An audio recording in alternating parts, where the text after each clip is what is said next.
बिस्मिल्लाहिर्रहमानिर्रहीम। ज़हरल फ़सादु फ़िल बर्रि वल बहरि बिमा कसबत अयदिन्नास लियुज़ीक़हुम बअदल्लज़ी अमिलू लअल्लहुम यरजिऊन। सदर मोहतरम, उलमाए किराम, मोहतरम बुज़ुर्गों, नौजवान साथियों, पर्दा नशीन माँ और बहनों, प्यारे बच्चों,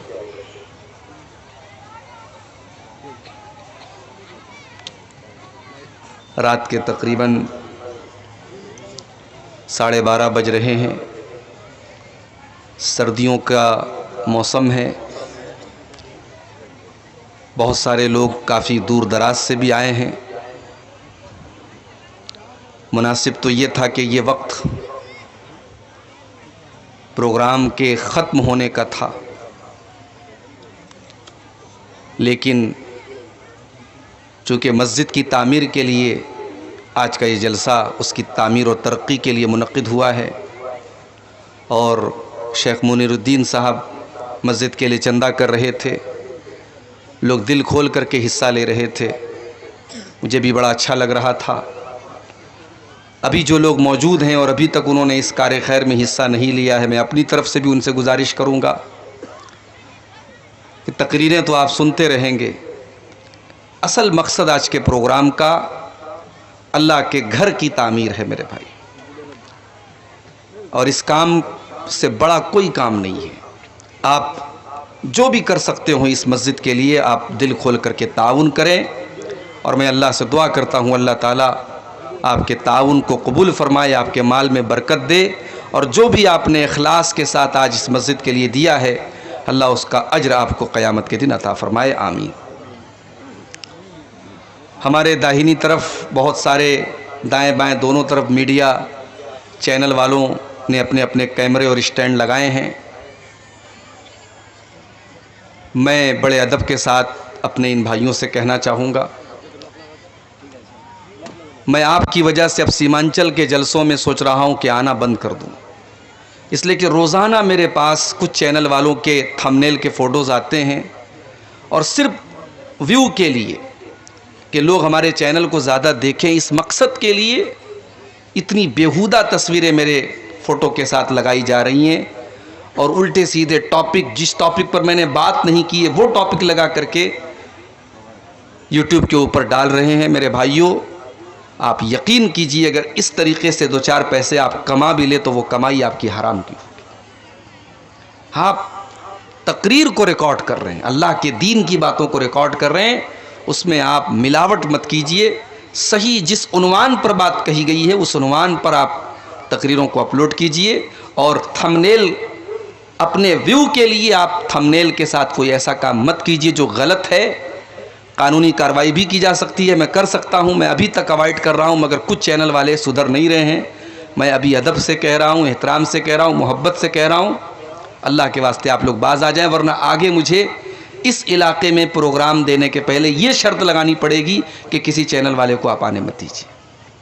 इसलिए कि अभी आप देखिए कि हमारी जमात के बड़े मुकर्रिर, नामवर मुकर्रिर मौलाना जर्जीस साहब के ऊपर जो मुसीबतें आई हैं उसमें भी इन चैनल वालों का बहुत बड़ा दखल है।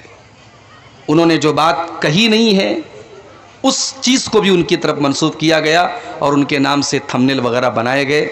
मेरे भाइयों, आपकी एक छोटी सी गलती किसी आलिम की, किसी मुकर्रिर की ज़िंदगी बर्बाद कर सकती है। आप ऐसा काम मत कीजिए। खुतबे मसनूना के बाद मैंने आपके सामने कुरान मजीद की सूरह रूम की आयत नंबर 41, आयत नंबर 41 पढ़ी है। इस आयत में अल्लाह ताला ने दुनिया में जहां पर भी कोई मुसीबत है, कोई संकट है, कोई परेशानी है, कोई फसाद है, कोई बिगाड़ है, उसकी वजह क्या है, क्यों है दुनिया में बिगाड़। अभी कोरोना से हम निकले नहीं थे कि आज मुल्क के कितने हिस्सों में डेंगू फैला हुआ है। इंसान बीमार होता है, डॉक्टर के यहाँ जाता है, जांच आती है, प्लेटलेट कम हो गया, 1.5 लाख होना चाहिए 50,000 हो गया, अगले दिन 25,000 हो गया, प्लेटलेट खत्म, आदमी खत्म। एक मच्छर इंसान को मौत के घाट उतार दे रहा है मेरे भाई।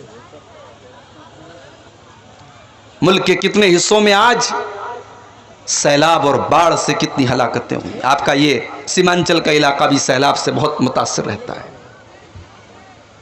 कितनी जगहों पर सूखा पड़ जाता है, बारिश नहीं हो रही है, किसान परेशान है।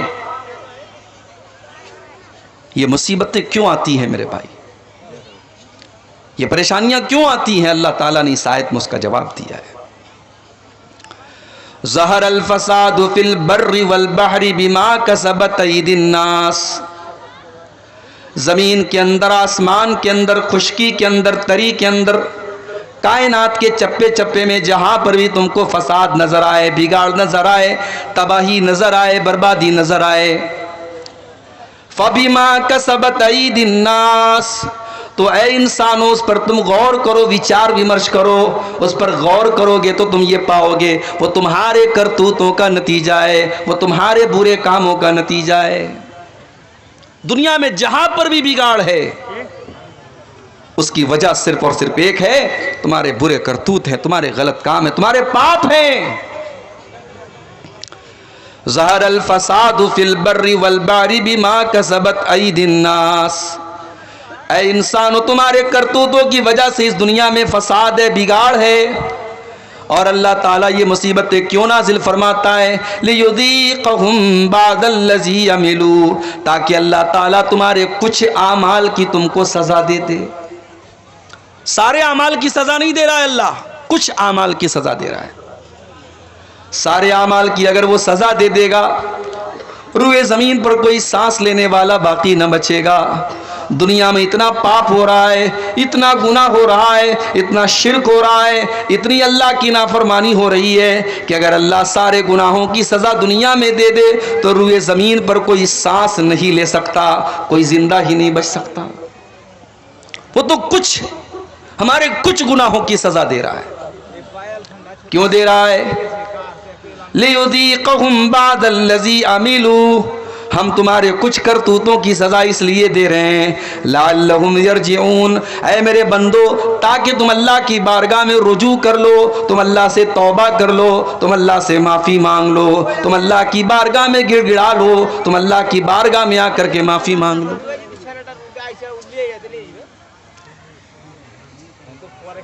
मगर आप गौर कीजिए मेरे भाई, कोरोना की मुसीबत आई, एक एक मोहल्ले से, एक एक गांव से 20-20 जनाजे निकले। रमजान का महीना था,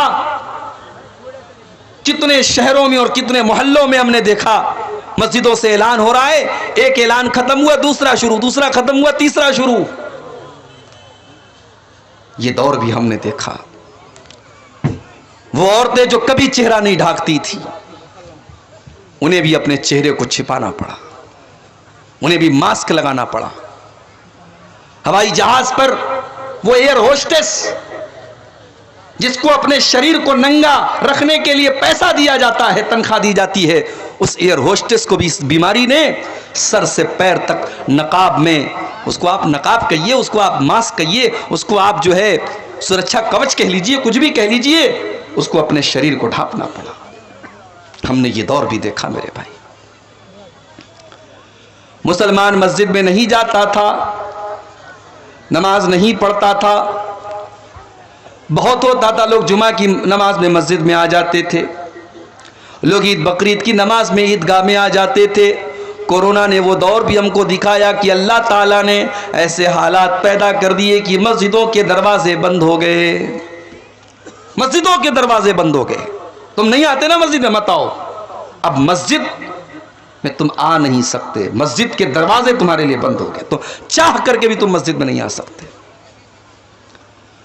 कोरोना के इस दौर में हमने ईद की नमाज अपने घर में अदा की जो कभी नहीं कर सकते थे। तरावी की नमाज मैंने अपने घर पर अपने परिवार को पढ़ाई। मैं हाफिज नहीं हूं, लेकिन उसी कोरोना के दौर में मैंने 10 पारे याद करके अपने घर में तरावी की नमाज पढ़ाई। मेरी माँ का आखिरी रमज़ान था, अल्लाह ने ये तौफीक भी मुझको बख्शी कि आखिरी रमज़ान की तरावी की नमाज़ें मेरी माँ ने मेरे पीछे पढ़ी, जो ज़िंदगी में कभी पॉसिबल नहीं था। कोरोना ने हमको वो हालात भी दिखाए मेरे भाई, लेकिन हालात जैसे ही नॉर्मल हुए, हम और आप अपने पुराने ढर्रे पर लौट आए, हम अल्लाह की नाफरमानियों में लग गए मेरे भाई। जिना के अड्डे आबाद हो गए। दिल्ली के अंदर जब लॉकडाउन खुला तो सबसे पहले शराब की दुकानों पर लाइन लग गई। गौर करो कि आज का इंसान इतनी बड़ी बड़ी मुसीबतों को देखने के बाद भी ये इंसान कितना कठोर हो चुका है, कितना संग दिल हो चुका है, इसका दिल कितना पत्थर हो चुका है कि ये अल्लाह की तरफ रुजू नहीं करना चाहता, ये अल्लाह की तरफ लौटना नहीं चाहता।